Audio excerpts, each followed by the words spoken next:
There is a name for God that appears exactly once in all of Scripture. Not given by Moses on a mountain, not by David in a palace, not by Isaiah in the temple. The year that King Uzziah died, when the smoke filled the room and the angels covered their faces and the doorpost shook. It was given by a girl with nothing. You will not find her in the places you would expect. In a desert, alone, with no water and no way back. We will come back to her, but not yet. Picture the ancient world as it actually was, not stained glass, not Sunday school illustration, not gold leaf margins. Picture it as dirt and heat and hierarchy. In that world, there were people whose lives mattered and people whose lives did not. There were names that history kept and names that history discarded without a second thought. There were people God spoke to, prophets, patriarchs, kings, and there were people who simply survived in the margins while the important things happened to the important people. And then there is this pattern, quiet, persistent, running underneath all of it like a current you cannot see until you know where to look. Every time a person falls into the kind of darkness that has no exit, the kind where you stop praying because you are not sure the ceiling is anything but ceiling, something happens. A phrase appears. 3 words in English, 2 in Hebrew. And every single time those words appear, something moves. History shifts. A life that was about to end does not end. The phrase is this: I have seen. This is not a video about theology. This is not a video about a Bible verse. This is not a video about ancient Hebrew linguistics. This is a video about what happens when the God who made the universe turns his face, fully, deliberately, without distraction, toward the worst moment of your life, and does not look away. The Hebrew word underneath every one of these moments is ra and apos. It appears 1,313 times in the Old Testament. And it does not mean what we mean when we say we see something, the way you see a notification, the way you see traffic, the way you see a stranger on the street, and have forgotten by the next step. Ra and apos means to regard, to attend, to look upon with full, undivided, concerned attention. In Scripture, every time God ra and apos, every time he truly sees, something moves in response. And by the end of this video, you will never read those 3 words the same way again. The first person we need to talk about is a woman named Leah. You may know her story, but I want you to sit inside it for a moment. Not as a Bible story, but as a human life. Leah is the older daughter of a man named Laban. She is described in Genesis with a single phrase that translators have wrestled with for centuries. The King James says her eyes were tender. Some say weak. Some say delicate. What is almost certain is that the phrase is a contrast, because the very next sentence describes her younger sister Rachel as beautiful in form and beautiful in face. The camera lingers on Rachel. It moves past Leah. Jacob arrives. He works 7 years for Rachel. He is deceived into marrying Leah first. And the morning after the wedding, when the light comes through and Jacob sees who is lying beside him, the Bible records his reaction in 4 words. He did not love her. That is the world Leah wakes up in. Every morning, she is in the same house as her husband. She is across the table from the woman he actually wants. She is invisible in a room she cannot leave, because in the ancient world, there is nowhere for a wife to go. And she starts having children. She names her firstborn Reuben. The name means, he has seen my misery. She is naming her son after the thing she is still waiting for from her husband. She names her second son Simeon. God has heard. Her third son Levi. Now surely my husband will be attached to me. She is praying through her children and apos, names. She is sending up signals from a life that feels like it is underwater. Jacob never turns. Here is what most people miss about Leah. God turned first. Genesis chapter 29, verse 31. Before the first child, before the first name, before any of the prayers embedded in those names, the text says, when the Lord saw that Leah was not loved, he enabled her to conceive. He saw her, before she asked, before she named anything. He saw the full weight of a woman her husband had chosen not to see, and he moved. And here is what that movement produced. From Leah and Apos, line, not Rachel and Apos, comes the tribe of Judah. From Judah comes the royal line of David. From David comes, 1,000 years later, a carpenter and Apos, son in Bethlehem. The woman who felt like a footnote is written into the center of the story. The unloved woman is in the bloodline of Jesus Christ. God saw Leah. and history was never the same.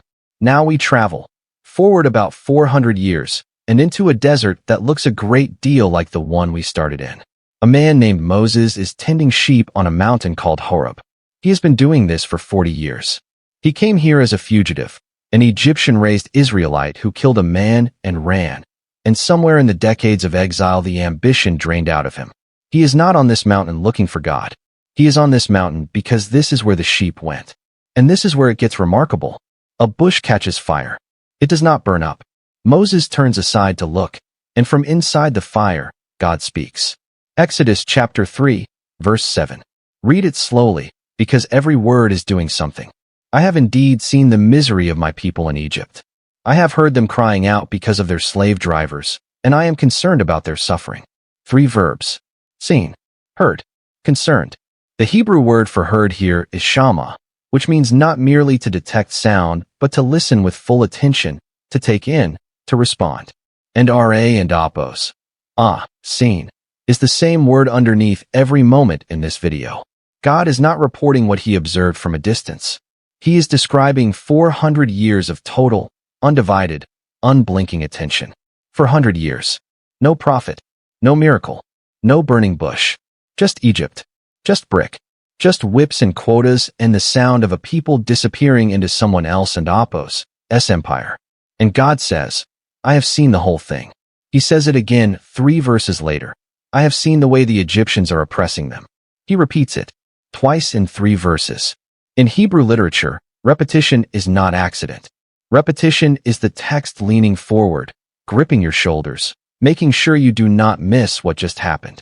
The burning bush did not appear because Israel finally prayed loud enough.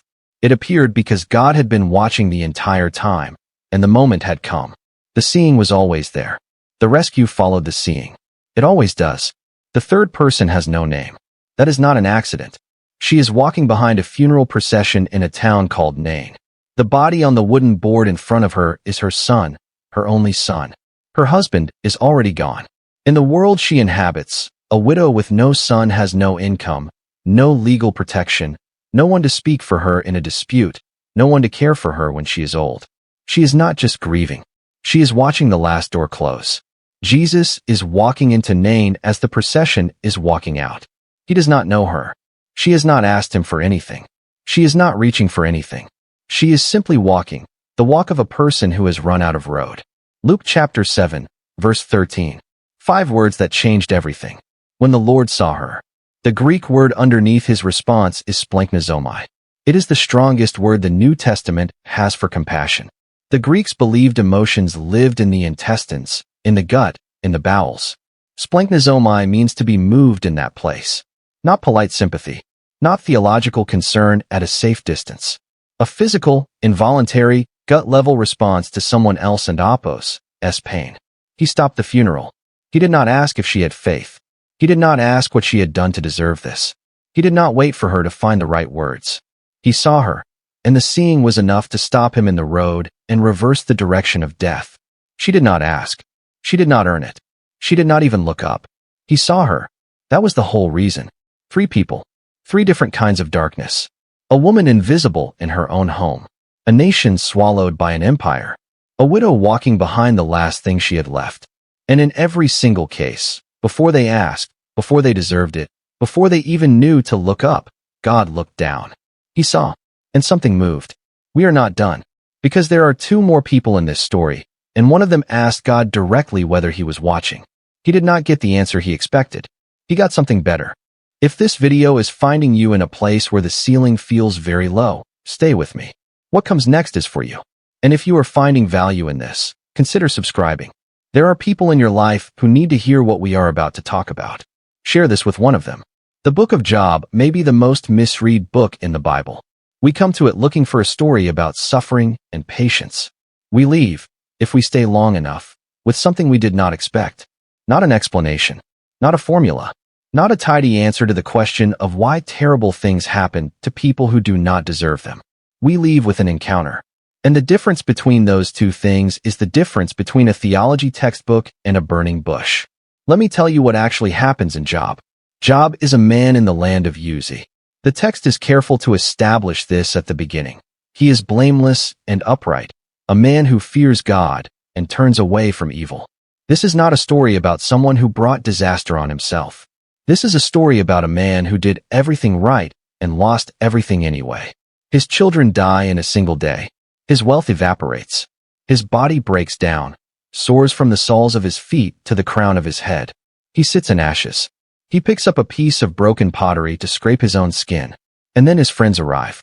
Eliphaz, Bildad, Zophar, 3 men who love Job, who sit with him in silence for 7 days before they say a word, which is the most helpful thing they do in the entire book.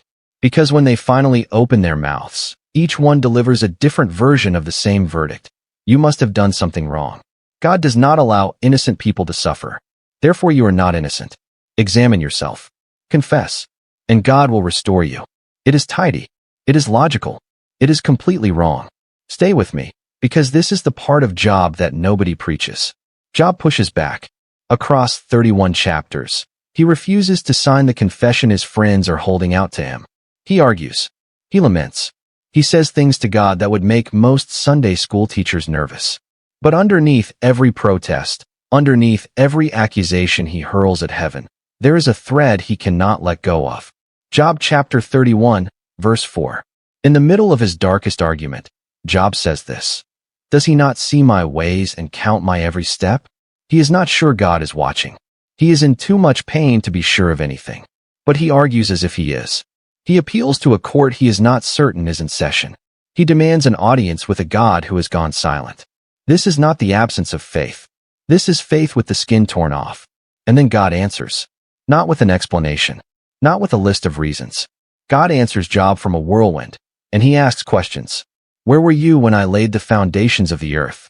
Have you commanded the morning since your days began? Can you bind the Pleiades or loose the belt of Orion? It is not what Job asked for. It is not what his friends predicted. It is a presence so vast and so specific and so undeniable that Job, who has been arguing for 31 chapters, goes quiet. Job chapter 42, verse 5. For words that are the hinge of the entire book. Now my eyes see you. Not now I understand you. Not now I have the answers I wanted. Now my eyes see you. The shift is not from confusion to clarity. The shift is from information to encounter. From hearing about a God who sees, to seeing him. Eusebius, the church historian writing in the 3rd century, records something that stayed with me the first time I read it. He describes early Christians being led to their deaths under the Emperor Nero. And he notes that the watching crowds were not moved by the believers and oppos, courage. They were disturbed by their peace. Eusebius writes that witnesses said the martyrs seemed to see something the crowd could not. That is the Job moment. Not answers. Sight. A seeing that produces a peace that should not be possible given the circumstances. Ra and oppos, moves in both directions. God sees us. And in our darkest moments, if we stay in the whirlwind long enough, we begin to see him. Now I want to tell you about a father who watched the road. You know this story. You think you know this story. But there is a detail in it that most people drive straight past, and it changes everything. A son demands his inheritance early.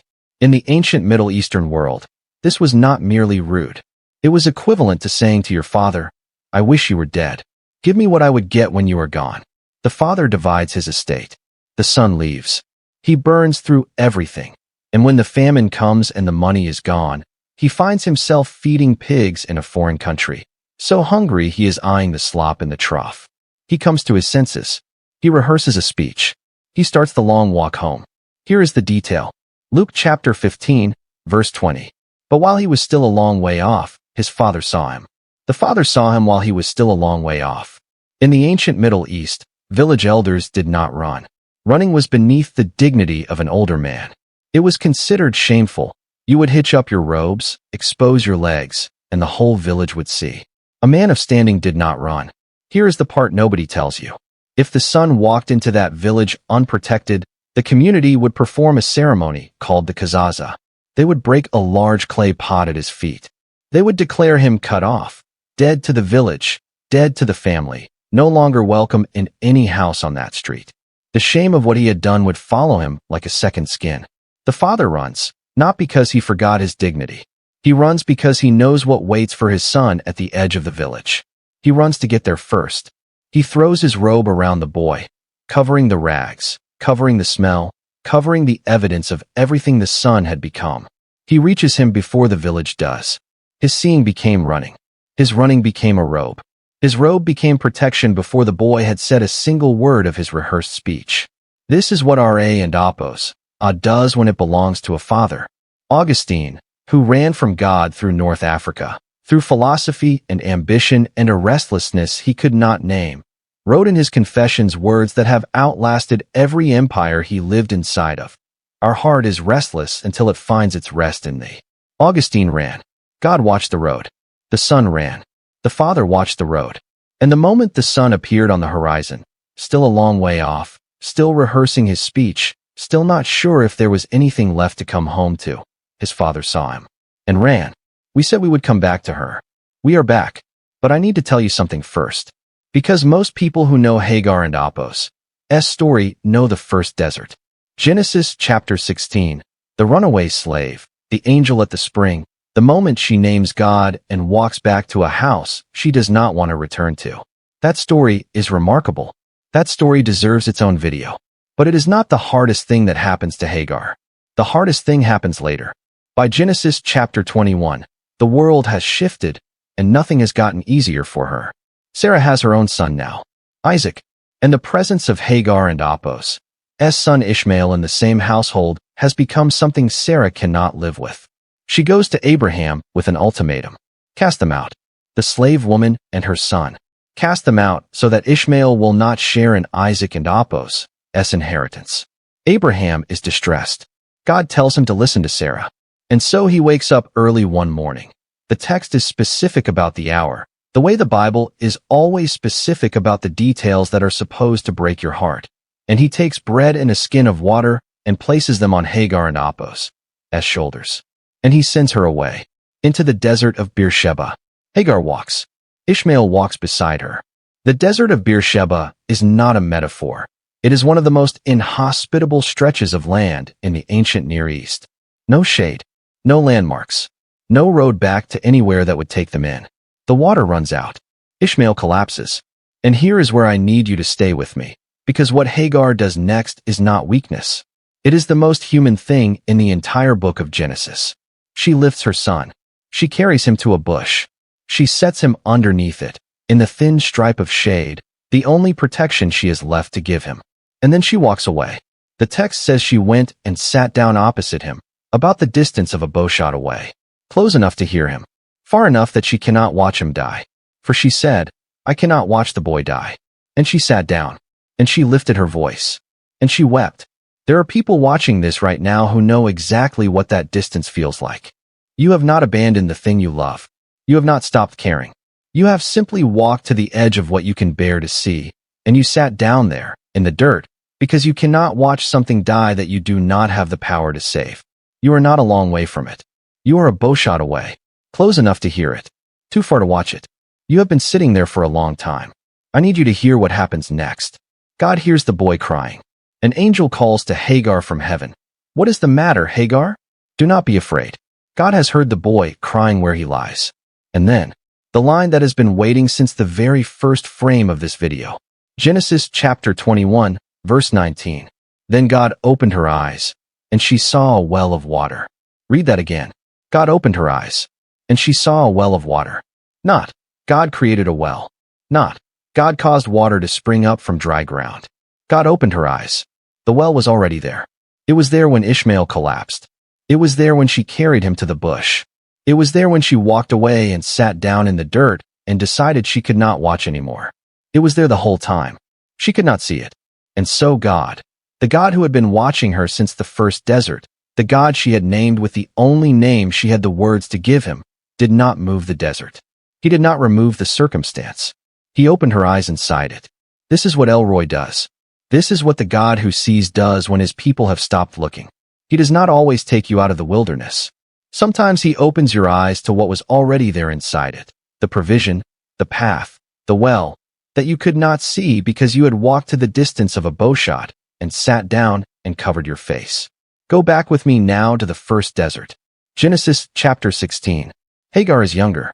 She is pregnant and alone and running from a household that has broken her. An angel finds her at a spring in the wilderness, on the road to Shur, and speaks to her. And after the angel speaks, Hagar does something that no one else in Scripture does before her and no one does after her. She gives God a name. Not a title borrowed from someone else and Apos, encounter. Not a name handed down from a patriarch. Her own name, coined in her own wilderness, out of her own experience of being seen by something she did not expect to find in a desert. El Roi, the God who sees me. She did not know, when she named him in that first desert, that there would be a second one. She did not know that the name she gave him in her lowest moment would be the name she needed 20 years later, sitting a bowshot away from her dying son, unable to look. But the name held. It held in the second desert because it was true in the first, and it will hold in your second desert, whatever that is, whenever it comes, because it was true the first time you found it. The names we give God in our lowest moments are not wishful thinking. They are discoveries. We do not invent El Roi. We find him there, already present, already watching, already moved by what he sees, and we reach for the only words we have. You do not name a God who looks away. Here is what I want you to take away from this. The first is this. In Scripture, God and Apos, seeing is never passive. Every time Ra and Apos appears, every time the text says God looked, God saw, God regarded, something moves in response. The seeing always precedes the rescue. Always. You are not waiting for God to notice you. You have never been waiting for that. He noticed you before you knew there was anything to notice.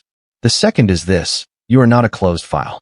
You are not a prayer that bounced off a ceiling and dissolved somewhere in the atmosphere. The same God who scanned a desert for a runaway slave girl, who watched 400 years of Egyptian darkness without looking away, is watching you. Right now. In whatever room you are in whatever season this is finding you in whatever it is you have not told anyone. He has already seen it. He sees it still. And the third, and I want you to hear this one slowly. Hagar named God El Roi in her first desert. She did not know there was a second one coming. She did not name him in a moment of victory or clarity or answered prayer. She named him in the dirt, at a spring in the wilderness, with no plan and nowhere to go. She named him what he was, what he had always been, before she had any evidence that the name would still be true 20 years later in a worse desert with a dying child and a bowshot of distance between her and the worst moment of her life. But the name held. It held because he held, and it will hold for you. Which of these moments landed hardest for you? Tell me in the comments. I read every single one. And if you are sitting at the distance of a bowshot right now, if you are close enough to hear it but too far to watch, I want you to know that the well is already there. You may not be able to see it yet, but the God who sees has already seen it. He does not look away. He has never looked away. Not from Leah. Not from 400 years of silence in Egypt. Not from a widow in Nain with no name and no future. Not from Job in his ashes demanding an audience with a God who answered from a whirlwind.